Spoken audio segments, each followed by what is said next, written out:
समय दान के लिए पुण्य काल है, क्योंकि संपत्ति अस्थिर है, शरीर नश्वान है, संपत्ति सदा रहने वाली नहीं है और मृत्यु प्रति क्षण निकट आती जा रही है। इसलिए धर्म का संचय करते रहना चाहिए। अपनी धन संपत्तियों के अनुसार किया गया दान अनंत फल वाला होता है। इसलिए अपने कल्याण की इच्छा रखने वाले व्यक्ति को विद्वान ब्राह्मणों को ही दान देना चाहिए।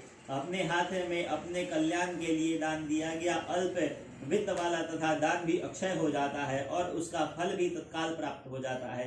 दान रूपी पाथ्य को लेकर जीव परलोक के महामार्ग में सुख पूर्वक जाता है, अन्यथा दान रूपी पथ्य रहित प्राणी को यम मार्ग में क्लेश प्राप्त होता है। पृथ्वी पर मनुष्यों के द्वारा जो दान किए जाते हैं, यमलोक के मार्ग में सभी आगे आगे उपस्थित हो जाते हैं।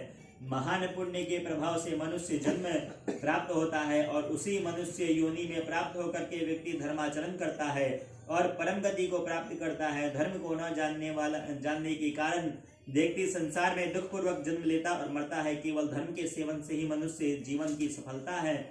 पुत्र, धन, पुत्र, पत्नी और बांधव, यह शरीर भी, यह सब कुछ अनित्य है। इसलिए धर्माचरण करना चाहिए। जब तक मनुष्य जीता है तभी तक बंधु बंधन तथा पिता आदि संबंध रहता है। मरने के अनंतर क्षण मात्र में संपूर्ण स्नेह संबंध निवृत्त हो जाते हैं। जीवितावस्था तथा उनका आत्मा ही अपना बंधु है, ऐसा बार बार विचार करते रहना चाहिए। मरने के अनंतर कौन किसके उद्देश्य से दान देता है, ऐसा जानकर अपने हाथों से सब कुछ दान कर देना चाहिए, क्योंकि जीवन अनित्य है। बाद में अर्थात उसके मृत्यु के पश्चात कोई भी उसके लिए दान नहीं देगा। मृत शरीर में काठ एवं ढेले के समान पृथ्वी पर छोड़कर बंधु बंधन विमुख होकर के लौट जाते हैं। केवल धर्म ही उसका अनुगमन करता है। धन संपत्ति घर में छूट जाते हैं, सभी बंधु बंधन शमशान में छूट जाते हैं, किंतु प्राणी के द्वारा दिया हुआ शुभ अशुभ कर्म तथा परलोक तक वो पीछे पीछे चलते रहता है। शरीर आग में जल जाता है, किंतु किया हुआ कर्म साथ रहता है।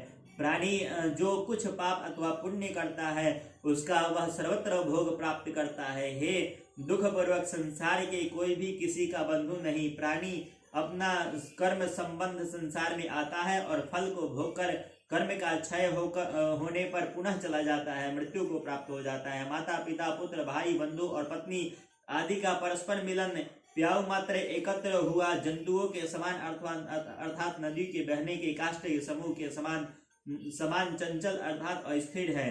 किसके पुत्र, किसके पौत्र, किसकी भार्या और किसका धन संसार में कोई किसी का नहीं है। इसलिए अपने हाथ से स्वयं दान